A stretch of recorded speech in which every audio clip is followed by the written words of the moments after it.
Selamat datang di channel Cerita Cinta. Channelnya cerita cinta romantis. Sebelum lanjut, mohon dukungannya dengan like dan subscribe dulu.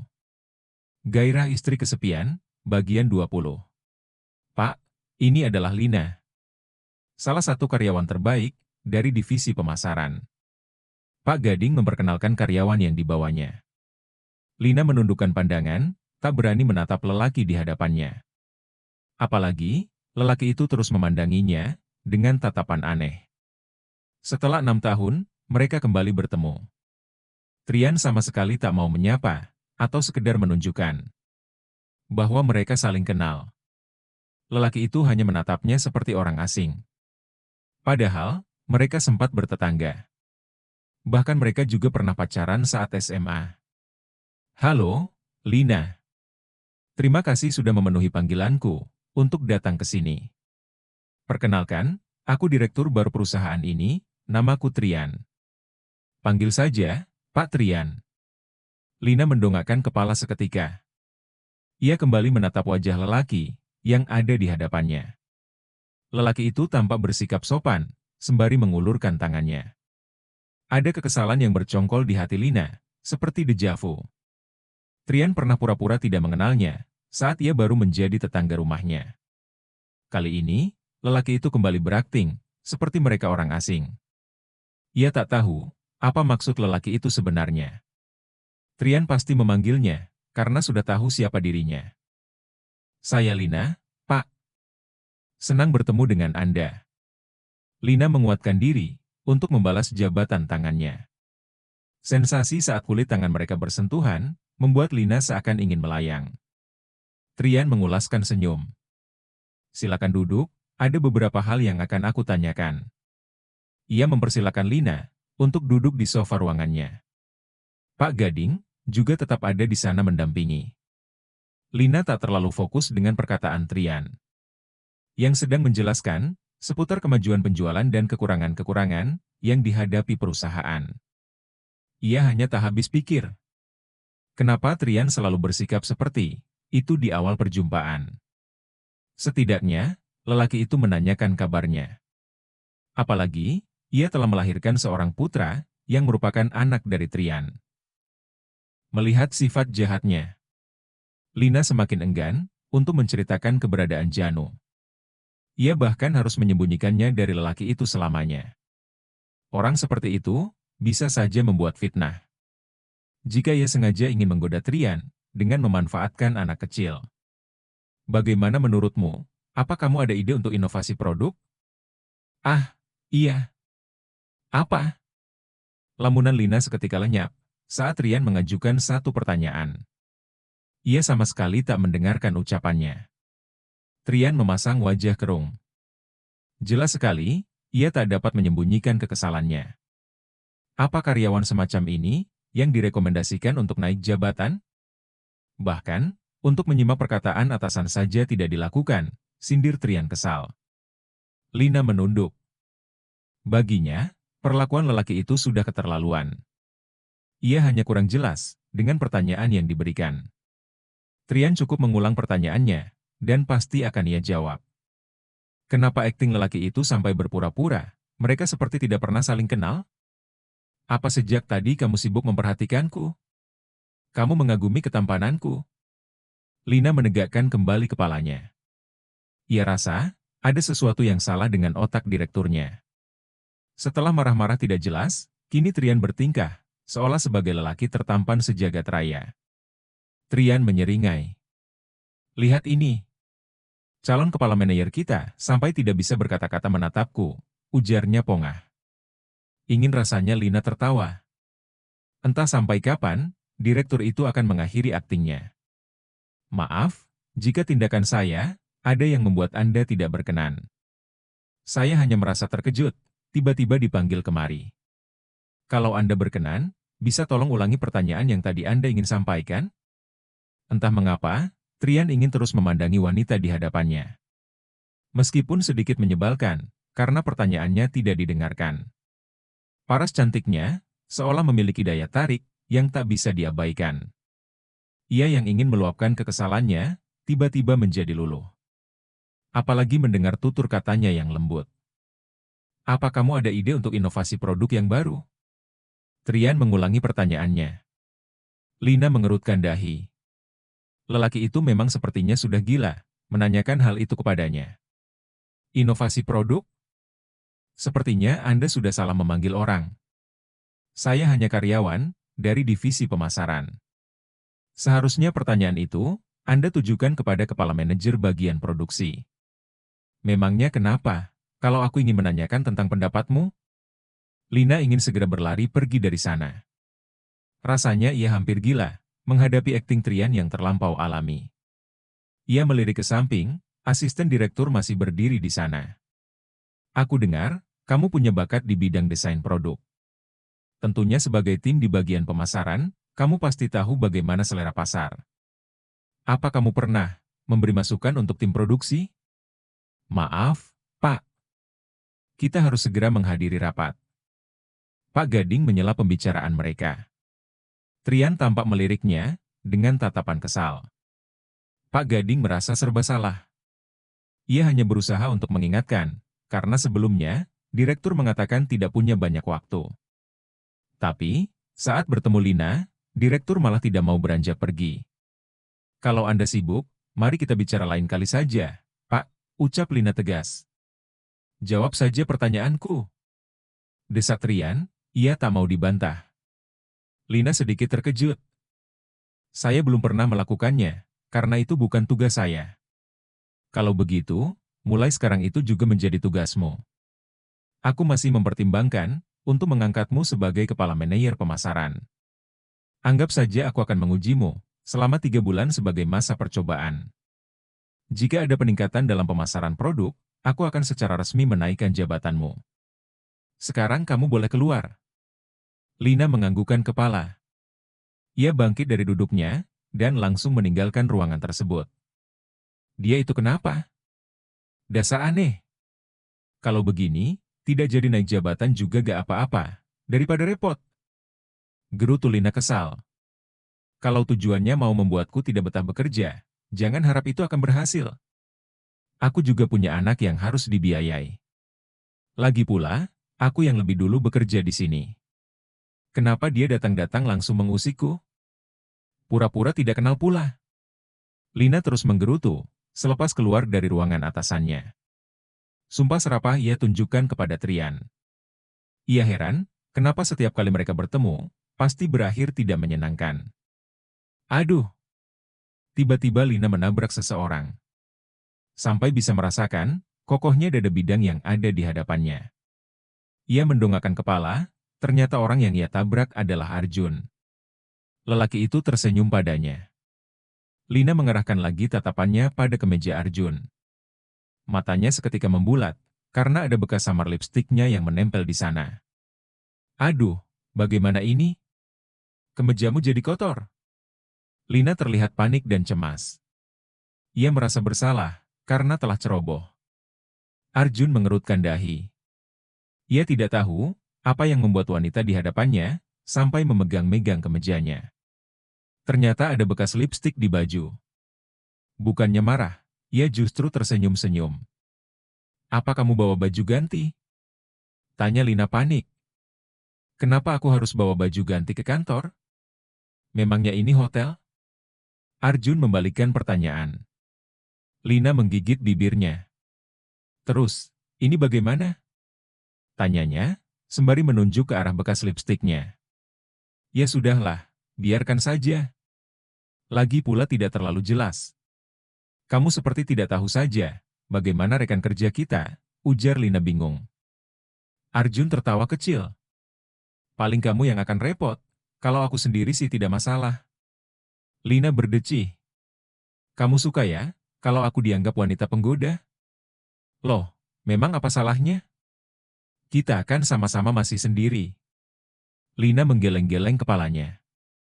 Ia heran dengan lelaki muda di hadapannya, kenapa begitu santuy, meskipun sering ada omongan kurang enak. Tidak wajar bagi seorang pria tampan, masih muda. Tapi dekat dengan seorang janda. Kenapa kamu masih di sini? Malah sibuk pacaran. Dek. Suara dari belakang mengagetkan Lina dan Arjun. Lina langsung berbalik, mendapati Trian yang berjalan ke arahnya, dengan raut wajah tampak kesal. Lina menyadari, jika Trian menatap aneh ke arah Arjun. Begitupun sebaliknya. Seolah keduanya telah saling mengenal. "Oh, kamu di sini," ucap Trian. Perkataan galaknya kepada Lina langsung hilang saat ia bertatapan dengan Arjun. Arjun tak memberi respon, ia hanya melayangkan tatapan dingin kepada Trian. "Pak, kita harus segera pergi," kata Pak Gading dengan nada lirih. "Ayo kita kembali bekerja, permisi." Tiba-tiba Arjun meraih tangan Lina. Ia menarik tangan wanita itu, lalu pergi menjauh dari Trian. Lina kebingungan. Ia melangkahkan kaki setengah berlari, untuk mengimbangi langkah Arjun. Ia sempat menoleh ke belakang, memandangi Trian yang masih tertegun di tempatnya. "Hei, kamu kenapa tiba-tiba menarikku?" tanya Lina keheranan. "Tidak apa-apa. Bukankah kita memang seharusnya kembali bekerja?" jawab Arjun sekenanya. "Iya, iya. Tapi, tidak main tarik juga." Lina melepaskan tangan Arjun saat mereka sampai di ruangan. Ia langsung mengubah ekspresi wajah, agar terlihat ceria, tidak kesal di hadapan rekan kerja yang lain. Arjun masih membuntutinya, sampai mereka duduk kembali di meja kerja masing-masing. "Apa dia presidir kita yang baru?" tanya Arjun. "Ya, benar. Kamu kaget, kan? Ternyata dia masih sangat muda." Lina juga tidak menyangka, jika orang itu adalah Trian. "Hah? Untuk apa kaget? Kepada orang yang serakah dengan milik orang lain?" tutur Arjun sinis. Lina begitu penasaran dengan ucapan Arjun barusan. Ia menggeser kursinya mendekat ke arah Arjun. "Maksudmu bagaimana?" tanyanya penasaran. Arjun menoleh ke arah Lina.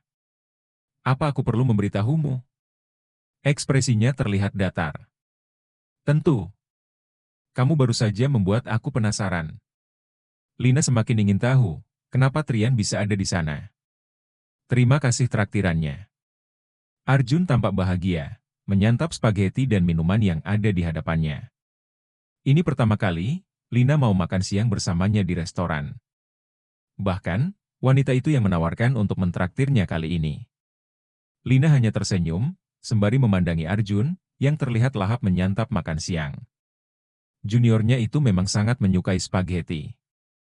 Ia jadi ikut-ikutan memesannya, meskipun tak terlalu menyukainya. Kalau bukan karena rasa penasarannya pada cerita Arjun.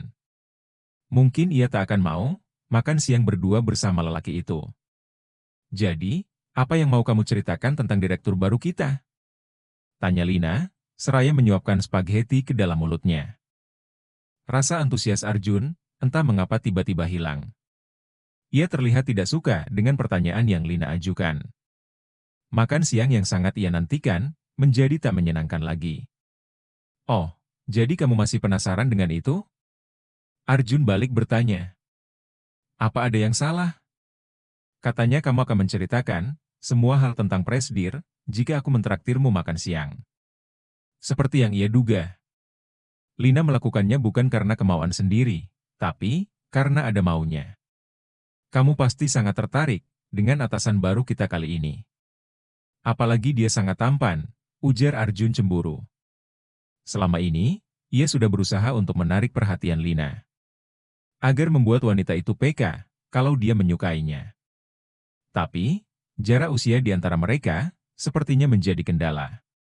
Padahal, ia tak pernah mempermasalahkannya.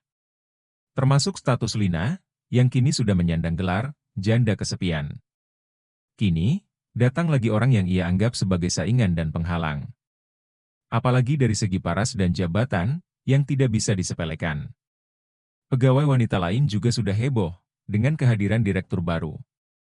Tentunya, Lina juga sama seperti mereka. "Kamu ini bicara apa?" "Ada-ada saja," sangka Lina berkilah. "Memangnya kamu tidak tertarik dengan presidir tampan sejagat raya itu?" Lina mengerutkan dahi. Ia mengerahkan pandangan pada Arjun, yang tepat duduk di hadapannya. "Kamu kira, aku mengajakmu berbicara seperti ini, hanya karena rasa ketertarikan?" Tanyanya dengan tatapan serius. Usiaku saat ini, bukan lagi waktunya, memikirkan hal remeh semacam itu. Seperti aku tidak ada kesibukan saja, harus mengurusi masalah percintaan, gerutu Lina. Ia membuang pandangan. Tak habis pikir ia, jika Arjun akan menganggapnya seperti itu. Sorry. Aku juga tahu kamu tidak seperti itu, ucap Arjun. Ia tak menyangka, jika Lina akan serius menanggapi ucapannya. Padahal sebenarnya, hanya ingin ia arahkan ke candaan biasa. Tapi, Lina tampak kesal dengan perkataannya. Kalau aku berminat menjalin hubungan dengan lelaki tampan.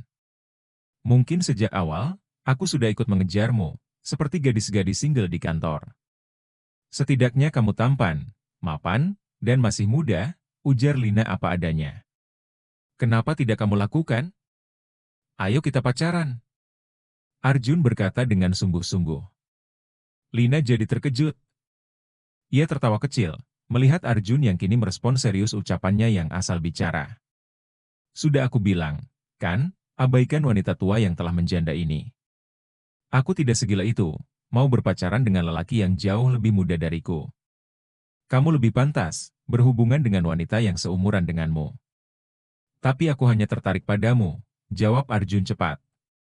Lina mulai kebingungan, menghadapi lelaki muda di hadapannya. Selama ini, ia selalu berusaha mengabaikan perasaan Arjun. Ia tahu, tapi memilih pura-pura tidak peka. Sepertinya, aku sudah menjelaskan semuanya padamu. Aku terlalu problematik untuk kamu dekati. Sebaiknya, kamu tidak perlu memiliki harapan, atau perasaan apapun padaku. Aku juga tidak akan bosan mengingatkan, jika aku mampu menerimamu apa adanya. Termasuk juga keberadaan anakmu. Tolong, jangan menyepelekan usiaku yang masih muda. Aku ini juga lelaki dewasa, yang sudah bisa mengambil keputusan sendiri, timpal Arjun meyakinkan Lina. Lina terdiam sejenak. Ia menghela napas, dan melanjutkan untuk menikmati makanan yang tersisa di piringnya. Sepertinya, aku tidak mau melanjutkan pembahasan tentang ini. Arjun kecewa. Sudah ia duga, jika Lina tak akan mau berbicara serius mengenai perasaannya. Wanita itu masih saja menganggapnya anak muda, yang tidak berkompeten untuk mencintai wanita yang lebih tua. Aku di sini untuk mengetahui, sejauh mana kamu mengenal direktur kita yang baru. Terus terang, aku merasa tidak nyaman dengan keberadaannya di perusahaan. Itu sangat menggangguku, ucap Lina tanpa tedeng aling-aling. Kalau dibilang kenal, tentu saja aku sangat mengenalnya. Dia mantan kakak iparku. Apa? Lina terkejut. Ia sampai melotot menatap ke arah Arjun. Sepertinya, ia masih tidak percaya dengan apa yang baru saja ia dengar.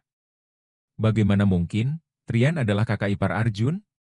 Kalau hal itu benar, bukankah berarti Arjun adalah adik Dara?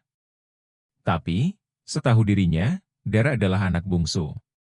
Atau mungkin juga, Trian telah menikah dengan wanita lain, setelah bercerai dari Dara. Ia sendiri sudah tidak pernah tahu. Bagaimana kabar wanita yang pernah menjadi tetangganya? Arjun menghela napas panjang. Raut wajahnya berubah muram ketika membahas tentang orang yang sangat dibencinya. Aku punya seorang kakak perempuan yang bisa dibilang cukup merepotkan bagi keluarga. Dia sakit-sakitan sejak kecil, bahkan karena dia, aku yang sebenarnya anak bungsu. Dia sukan kepada paman dan bibiku saat masih bayi. Ya, bisa dibilang, aku tidak pernah dianggap bagian dari keluarga. Mereka terlalu sibuk mengurusi Tuan Putri. Tampak raut wajah penuh kekecewaan saat Arjun mulai bercerita tentang kehidupannya. Jadi, kakakmu sudah bercerai dengan Trian? Ah, maksudku direktur baru kita. Lina buru-buru memperbaiki ucapannya. Ia tersenyum kikuk, melihat Arjun yang menatapnya aneh. Ia tak ingin Arjun tahu, jika sebenarnya dia juga mengenal orang yang sedang mereka bahas. Ya, begitulah, jawab Arjun. Lina mengangguk-angguk. Ia juga tahu, kalau pernikahan Trian dan Dara hanyalah formalitas belaka. Jika keduanya bercerai, itu artinya, Dara telah bersama dengan lelaki yang dicintainya. Hal yang membuatnya heran. Mengapa, Trian bersikap seolah tak pernah mengenalnya? Ia kira, lelaki itu setidaknya menanyakan kabarnya. Pernah ia berpikir, jika Trian masih ada rasa kepadanya. Saat mereka tidur bersama, hingga membuatnya hamil. Melihat kelakuan Trian kepadanya, jelas terlihat. Jika lelaki itu pasti membenci dirinya. Kalau memang Trian menyukainya, setelah bercerai dengan Dara. Setidaknya, lelaki itu mencari tahu keberadaan dirinya. Lalu, kakakmu sekarang ada di mana? Tanya Lina. Kakakku sudah meninggal. Apa? Bersambung.